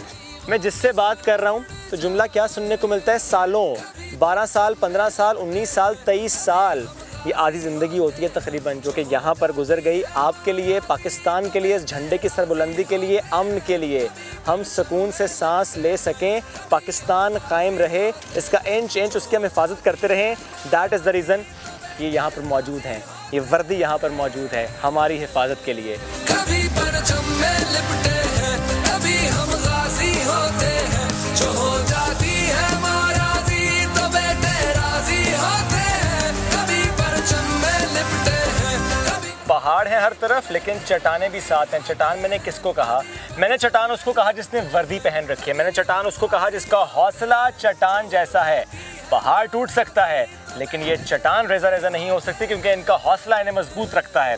हमारे साथ इस वक्त मौजूद है विंग कमांडर लेफ्टिनेंट कर्नल कमर साहब, उनसे गुफ्तगू करते हैं। अस्सलाम वालेकुम सर। वालेकुम अस्सलाम। शोएब भाई आप कैसे हैं? अल्हम्दुलिल्लाह, आप कैसे सर? अल्हम्दुलिल्लाह। हम तो थोड़ा सा थक गए सर इस बुलेट प्रूफ जैकेट के साथ। आप इस जैकेट के साथ और इस गन के साथ ही जाते हैं जहाँ भी जाते हैं? जी बिल्कुल, हम इसके साथ ही जाते हैं और अब हम इसके साथ यूज टू हो चुके हैं। अच्छा, थकते नहीं है सर? नहीं अल्हम्दुलिल्लाह एडजस्ट कर चुके हैं हम। इतने सख्त मौसम में नहीं थकते, मुस्कुराहट कायम रखते हैं, कैसे सर ये हौसला कहाँ से लाते हैं? अल्हम्दुलिल्लाह, और ये तमाम हौसला मुझे अपने FC के जवानों के साथ मिलता है। जब मैं इनको पोस्टों पर विज़िट करता हूँ तो ये मुझसे ज़्यादा चाकोर चौकन्ना होते हैं और मुझे बड़े खुले दिल से इस्तकबाल करते हैं, तो मेरा सीना चौड़ा होता है ज़बरदस्त, जिसकी वजह से फिर मेरा हौसला भी बढ़ता है माशाअल्लाह। और उसकी वजह से हमारे हौसले बढ़ते हैं सर, आप लोगों की वजह से हमारे हौसले, आवाम के हौसले बुलंद होते हैं। सर रमज़ान गुजर गया, आखिरी रोज़े, कैसा रमज़ान गुजरा यहाँ पर पोस्ट्स पे? अल्हम्दुलिल्लाह, ये तो अभी जवानों से मिले भी हैं, आगे मिलेंगे भी, और they are very tough, robust. अल्हम्दुलिल्लाह FC का जवान बहुत तगड़ा है। आप इनके हौसले बिल्कुल पहाड़ों की तरह बुलंद पाएंगे। और ये मैं आपको पहले थोड़ा सा वेलकम करना चाहता हूँ। ये मेरा दिलेरो दबंग विंग है। इसके अकब में आप देखेंगे हमारे आपको तुर्बत यूनिवर्सिटी और मेडिकल कॉलेज नज़र आएगा, डेंटल कॉलेज है यहाँ पर। और हमारे यहाँ के पोस्ट लगने के बाद अल्हम्दुलिल्लाह यहाँ पर लोगों का जो हमें फीडबैक मिला है वो ये है कि पहले लोग इस तरफ पहाड़ों की तरफ नहीं आते थे। ये पिकनिक की जगह है, लोग अभी यहाँ पर आते हैं, खुले दिल के साथ आते हैं और फ्रीली यहाँ पर आते हैं। अच्छा। और आप देखेंगे शोएब भाई आहिस्ता आहिस्ता भी यूनिवर्सिटी में काफ़ी ज़्यादा स्ट्रेंथ होगी, ये एक्सपैंड हो रही है टूवर्ड्स इस तरफ हमारी तरफ नॉर्थ। सर इस पोस्ट की और आसपास जितनी पोस्ट हैं इसकी सिग्निफिकेंस ज़रा से बताएं। तो यूनिवर्सिटी का जिक्र आपने किया, क्या पूरे शहर के लिए भी ये बहुत इंपॉर्टेंस है इसकी, और इसके साथ साथ FC से पहले हालात और अब के हालात कितना डिफरेंस है? जी शोएब भाई अभी तो हालात में मेरा नहीं ख्याल कोई ऐसी चीज़ है कि जो बॉदर करे। आप आए हैं सिटी में घूमे फिरे भी हैं और इंशाल्लाह आप आगे भी घूमे फिरेंगे। अब वो वाले हालात नहीं रहे, बहुत ज़्यादा इम्प्रूव हो गए। ख़ासतौर पे FC साउथ ने यहाँ पर बहुत काम किया है और दहशतगर्दी के ख़िलाफ़ FC साउथ का बहुत बड़ा रोल है। ये जितनी भी पोस्टें लगी हुई हैं अल्हम्दुलिल्लाह इनकी वजह से और FC साउथ की यहाँ मौजूदगी की वजह से हालात बहुत ज़्यादा कंट्रोल हो गए। अब मुझे नहीं ऐसे लगता कोई मैं आपको कोई ऐसी चीज़ बताऊं कि जिसकी वजह से आपको कोई टेंशन हो। इस तरह के हालात अब यहाँ पर है नहीं। कितना पोटेंशियल है सर इस एरिया में टूरिज़्म का? अल्हम्दुलिल्लाह अब तो बहुत ज़्यादा बढ़ रहा है, लोग आते हैं। ख़ास तौर पे जो CPEC है, M8 रोड बन गई है, कम्युनिकेशन इंफ्रास्ट्रक्चर बहुत बेहतर हो गया है जिसकी वजह से अब टूरिस्ट यहाँ पर आते हैं। ज़बरदस्त। अब इसे आप आगे चले जाए, बोलेदा है, निवन्नो है, वहाँ पर भी लोग आते हैं। ये जो बंकर है सर, मैंने देखा यहाँ पर के सोलर पैनल्स लगे हुए हैं, बड़ा फैसिलिटेट किया हुआ अपने जवानों को। यानी ठीक है वो घर से दूर हैं, वो माहौल तो हम नहीं दे सकते, घर वालों से दूर हैं, लेकिन उन्हें आपने बड़ा फैसिलिटेट किया कि मोबाइल फ़ोन भी ज़रा चार्ज हो जाए क्योंकि सिग्नल तो आ रहे हैं। तो क्या क्या फैसिलिटीज़ हैं सर जवानों के लिए? यहाँ पर बिल्कुल हमने मौसम को देखते हुए बंकर को थोड़ा डिग इन किया है। अच्छा। ताकि थोड़ा सा मिट्टी का टच आता है, फिर साइड वाला सारा बंकर पत्थर और मिट्टी के साथ बना हुआ है। ओके। वो एक आपने फील भी किया होगा एक टेम्परेचर का डिफरेंस। एग्जैक्टली ऐसा है आउटसाइड का और इनसाइड बंकर का। ओके। फर्दर हमने इसको सब्सटेंशिएट किया है, इनको सोलर पैनल्स लगा कर दिए जवानों को ताकि सोलर के साथ रात को निस्बतन मौसम बहुत बेहतर हो जाता है। ओके। तो बैटरीज दी गई हैं कि एटलीस्ट ये कंफर्टेबल रहे पोस्ट। True that sir. और अफ्तारी इन्हीं पोस्ट पे होती है इनकी या नीचे जाते हैं इकट्ठे अफ्तारी होती है? नहीं, अफ्तारी ये हर इंडिविजुअल सोल्जर अपनी पोस्ट अपने बंकर के अंदर करता है। चलें जी, अफ्तारी पे माहौल कैसा होता है? मगरिब की अजान हो रही है, तमाम लोग इफ्तारी कर लें। मगरिब की अजान हो रही है, तमाम लोग इफ्तारी कर लें। बड़ा टफ हमारा FC का जवान, कैसे उसका रमज़ान गुजरा और कैसे उसकी अफ्तारी पोस्ट पर होती है, ये दिखाने की छोटी सी कोशिश की। अब ज़रा बढ़ते हैं आगे। और जब हम बात करें रमज़ान गुजर गया और बात हो रही है ईद की, हमने पिछले घंटे में आपको दिखाया था कि ईद का पहला दिन कौन हमारे मेहमान होंगे, हमारा शो कैसा होगा, लेकिन अब ज़रा आपको दिखाते हैं ईद का सेकंड डे हमारे कौन कौन से मेहमान होंगे और ईद का सेकंड डे उसमें क्या गुफ्तगू होगी, ज़रा झलक देखिए एक। सियासी रहनुमा ईद पर करते क्या है, हमारे साथ कौन होंगे? डॉक्टर फारूक सत्तार साहब और भाभी। अम्मी का हाथ छूना, फिर बच्चों की अम्मी का हाथ। पर्चियाँ पहली बार मुझे मिल रही हैं। तुम्हारा सिर्फ वक्त आया है, हमारा दौर आएगा। तड़पना भी हमें आता। कोई सिगरेट क्रश है? मैं खुद ही हूँ अपना क्रश। कोई चोरी की है? मैंने 100 रुपए चोरी किए थे। ये स्पेशल डायपर हुकूमत पाकिस्तान ने निकाले हैं, 5 साल चलेगा। 5 साल चलेगा। अब जरा आ जाए मरीन नवाज की नई पिक्चर पर। I would like to know कि कहाँ गई थी। ये हमारे प्यारे गेस्ट हैं। ये नया दिन का सेट है और यहाँ हमारी पार्टी हो रही है। नया दिन ईद स्पेशल, ईद के दूसरे दिन सुबह 10:05 पर। अच्छी खबर है, क्या पता गाड़ी सस्ती हो जाए, ऐसी उम्मीद बन गई है। पाकिस्तान में नई गाड़ियां सस्ती होने की उम्मीद बन गई है। सेक्रेटरी ऑटो डेवलपमेंट कमेटी ने 3 बड़ी कंपनीज की इजारादारी जल्द खत्म होने की नवीद सुनाई है। इंजीनियर आसिम अयाज साहब ने कहा है कि ऑटो इंडस्ट्री में $50 करोड़ की सरमायाकारी आ चुकी है, 50,000 नौकरियां होंगी। इस्लामाबाद में समा के नुमाइंदे शकील अहमद को उन्होंने खुसूसी इंटरव्यू दिया, क्या कहा इससे मुताल्लिक आपको दिखाते हैं। गाड़ियों की कीमतों पे असरअंदाज कुछ चीज़ें होती हैं, वो रॉ मटेरियल की प्राइसेस होती हैं, उनकी जो शिपमेंट कॉस्ट है, बिजली की कॉस्ट डॉलर की पैरिटी का होता है। छोटी गाड़ियाँ हैं वो हमारे हमसाया मुल्क में सस्ती हैं, उसकी वजह लोकलाइजेशन है, वहाँ पे बहुत ज़्यादा उनका वॉल्यूम हमसे 10-20 गुना ज़्यादा है। हमने अब कंपटीशन दे दिया, SUV की कैटेगरी में बहुत ज़्यादा है, बड़ी गाड़ी में बहुत ज़्यादा आ गया। ऑल्टो के मद्दे मुकाबिल 2 गाड़ियाँ आई, ब्रेवो, और दूसरी है DFSK की प्रिंस। अभी एक छोटी गाड़ी चेरी QQ इन्होंने अल्फ़ा के नाम से लॉन्च की है। नौजवान जो मोटरसाइकिल से ग्रेजुएट करके गाड़ी में जा रहा है उसको एक गाड़ी सस्ती मिलनी चाहिए। गवर्नमेंट जो है वो चाहती है कि ओल्ड यूज व्हीकल ना आए, नई पे टैरिफ्स हैं उनको रैशनलाइज किया जा रहा है और इम्प्लीमेंट होता है तो देन वी कैन से कि इनकी गाड़ियों का ऑब्वियसली कीमतों में कमी आएगी। पाकिस्तान में वो गाड़ी नहीं बन पाएगी जिसमें ये 16 सेफ्टी रेगुलेशंस नहीं होंगी, जिसमें से एयर बैग भी एक है। जो इन्वेस्टमेंट अभी तक आ चुकी है वो $500 मिलियन के करीब। कारों को तो डिस्कस कर रहे हैं, ये इन्वेस्टमेंट ट्रक्स में और बसेस में भी है। ये बसेस के प्लांट लगेंगे तो एक कॉमन मैन को भी फ़ायदा होगा। ये 4G फ़ोन लोकल भी बन रहे हैं, इंपोर्ट भी हो रहे हैं। हम मोस्टली मोर देन 80% मार्केट को 90% को लोकल कर लेंगे। 40 से 50 हज़ार के करीब अगर नई जॉब्स आई हैं उस इंडस्ट्री में, ऑटोमोटिव में, तो 20 से 25 हज़ार मोबाइल फ़ोन की इंडस्ट्री में जो डायरेक्ट जॉब्स हैं, जो एक असेंबली शॉप पे जॉब्स हैं, वो क्रिएट हों। आगे बढ़ते हैं। बोलो सवात में जन्नत नज़ीर वादी का झूमर कहलाने वाले दरियाए स्वात की हालत ज़ार आज आपको दिखाते हैं, जिसे बजरी माफिया ने गैर कानूनी खुदाई करके पत्थरों के ढेर में बदल दिया है। देखिए।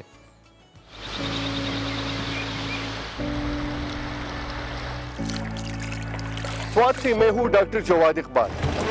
स्वात की खूबसूरती का झूमर कहलाने वाले दरियाई स्वात के किनारे पर इस वक्त मैं खड़ा हूँ।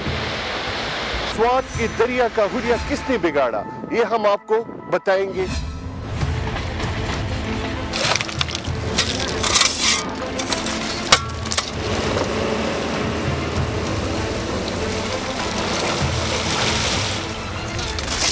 बदकिस्मती से स्वात के दरिया का ये पानी न अभी उसी तरह साफ रहा और न लोग इसे पीने के लिए इस्तेमाल करते हैं कि इसमें गैर कानूनी खुदाई हो रही है। पूरे स्वात के घन को इस दरिया में फेंका जा रहा है। इस दरिया की खूबसूरती का हुलिया लोगों ने बिगाड़ के रखा है। हर साल स्वात में लाखों मुल्की और गैर मुल्की सयाह आते हैं और वो यहाँ के दरिया की दीवाने होते हैं, लेकिन क्या हम उनको दरिया की खूबसूरती बचाने में कामयाब हुए हैं? कहाँ है हुकूमत वक्त जो सयाहत को परवान चढ़ाने के बुलंद-ओ-बांग दावे करते हैं?